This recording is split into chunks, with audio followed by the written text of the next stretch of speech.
That arc starts in the same way, where we get a message from Lewis Arnott the Explorer. Hey, what's up everybody? It's LeeLos, and today we're talking about why the arc of Elbaf is underrated. Stay steady in pursuit of your dreams and goals. You're born to win, you're made for greatness, and I definitely believe in you guys. Keep up the great work each and every day. So let's get started with talking about Elbaf. So Elbaf is the current ongoing arc of One Piece, and there's a lot of things being done incredibly well in the Elbaf arc. So first off, even saying that Elbaf is underrated, that alone doesn't really do it justice. Elbaf genuinely feels like it's an incredible pre-time skip arc that Oda wrote like 15 years ago and is just releasing it now. If Elbaf was something that was actually written 15, 16, 17 years ago, then it would just be a great arc. Then it's fine to say it's great, then it's fine to just say it's underrated. But the fact is, One Piece has been running for 28 freaking years. And it's still at this insane level of quality. At that point, just saying that it's underrated or just saying that it's great really doesn't do it justice. What other manga is actually doing this, bro? What else is staying this good for this long? 28 years, bro? A lot of the people making One Piece videos aren't even 25. Here's something I was just really thinking about, right? Like, One Piece is so good, people aren't even realizing that we've been waiting for this arc for like 25 years. Like, Elbaf was first mentioned at the very beginning of the series, and the arc has been so good, people aren't even talking about that. They're just enjoying it. Every chapter has mind-blowing revelations. Every chapter has insane lore. Bro, Elbaf by itself has more lore in it than some entire manga. It's insane, bro. Like, there's so many things in Elbaf being done so well. The mural alone, just that one page of the mural has more lore than some entire manga. Like it has more lore in that one page than other manga have across multiple arcs. There's people making several hour-long videos just talking about one page. It's just insanely impressive, bro. Let me explain it to you like this, man. There's a lot of really good manga, but there's really genuinely only One Piece. Recent, really good manga that have come out has made me really realize just how different One Piece is from everything else. I had a debate recently where I said, I think One Piece has the best lore out of any shonen. And when I say any shonen, I'm more referring to any series that's not rated R. I know in the past they used to have some rated R series in Shonen Jump. I think they had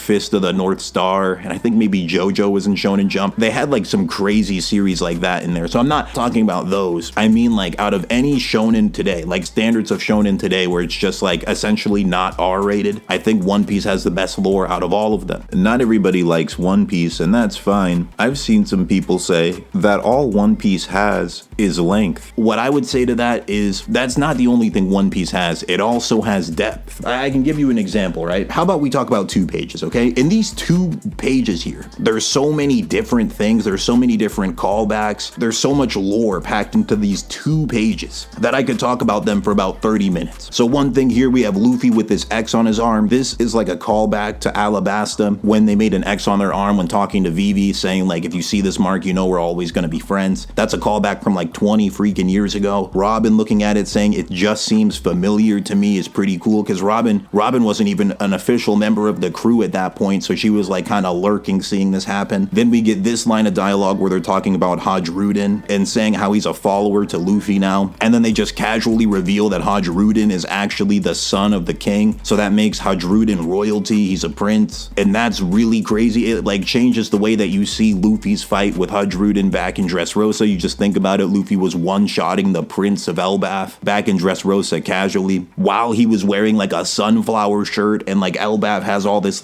sun god lore, which is crazy. And then you start thinking how insane is Luffy to instantly make the Prince of Elbaf want to join his crew. That's crazy. Then on the next page you get some information about Loki, and Loki just has one of the best introductions in the entire series. They're just casually dropping insane lore after insane lore. They're saying it took all all the warriors of Elbaf to get Loki under control. So you start power scaling Loki. You're like, wait, Loki on his own is like on par with all of the giants put together. That's crazy. Then they just drop this insane lore here saying that his desperate desire for a legendary devil fruit that's passed down through the royal Elbaf bloodline led him to kill his father, King Harold, and eat the fruit. This brings up a bunch of different things because, like, we don't know if this is even the actual true full story. We're getting the backstory right now. Some of this might be fake, right? But there's a chance Loki has a legendary devil fruit. We're wondering what the legendary devil fruit could be. This is also talking about a concept of like devil fruits being passed down a bloodline. That's crazy. There's just so much interesting stuff here. Then they get a line of dialogue where it says that when Loki's unleashed, he'll bring the world to ruin. And then later on, Loki's talking about like how he views himself as like this character of prophecy. So like these are like 2 pages, right? That was me just like briefly mentioning like why it's crazy. That's just 2 pages out of this manga. This is how like nearly every page is in One Piece. Not every page is that crazy, but a lot of them are. And there's so many of them. It's like there's so much to talk about. There's so much interesting things happening story-wise. There's so much mystery,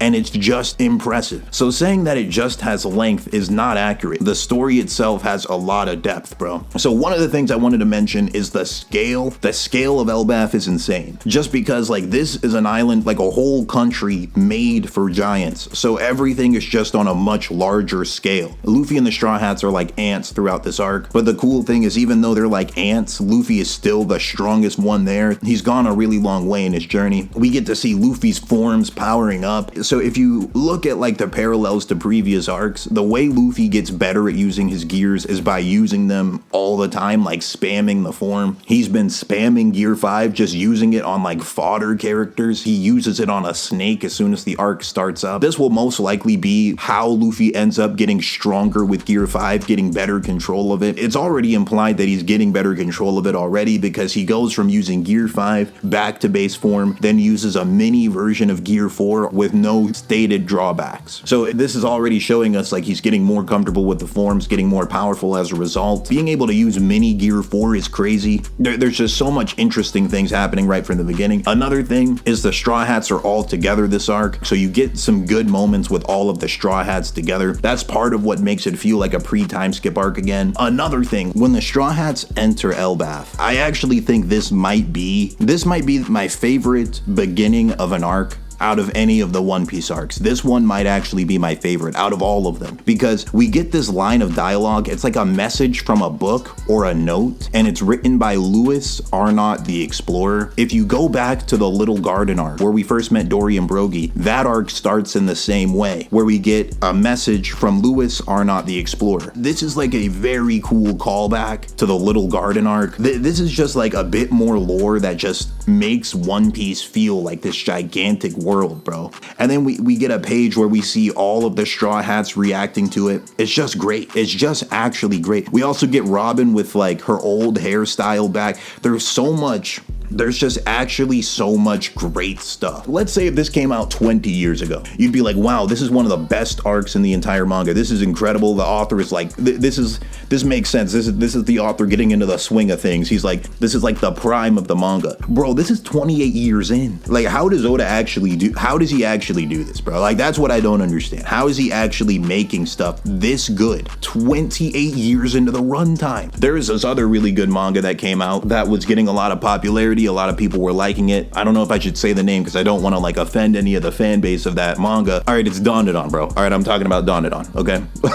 There is a point where I thought that Dandadan was actually going to be the next One Piece because it had a lot of similarities. The structure of how things happened in that manga followed a similar flow to how things happen in One Piece. The character dynamics, they would interact in a way that reminded me of the early Straw Hats. Each arc would end with like a boss battle, then they would have a feast after the fight, then they would get a new crew member. And I'm like, that's kind of a similar format to One Piece. And it was so popular, I was thinking this might actually become the next One Piece. Like, this could be something that has like 700-800 chapters. Like, it has a humongous fan base similar to how One Piece does. But then, like, the past like 50-60 chapters have been kind of a rough patch in the manga. Like, the last like 50-60 chapters have been kind of rough. There's not much going on. It just kind of feels kind of stagnant. It doesn't feel the same as it used to. And it's only in like, it's on chapter like 210. Meanwhile, One Piece is out here. It's been cooking for 1,100 chapters of cooking. 1,100 chapters of just good content.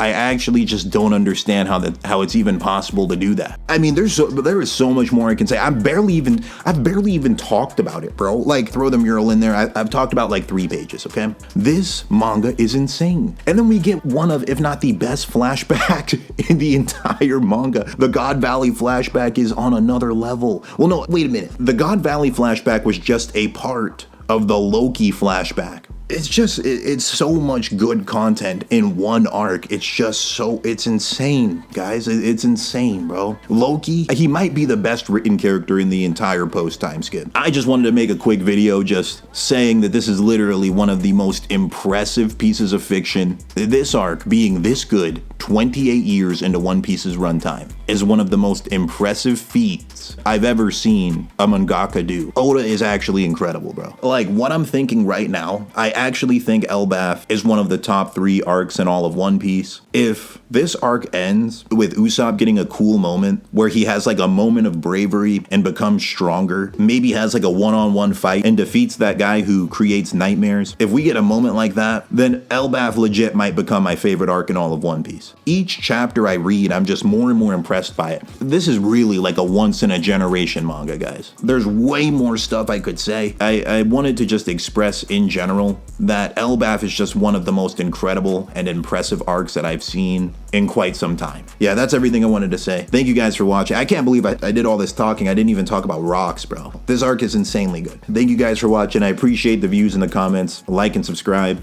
and I'll see you guys on the next one.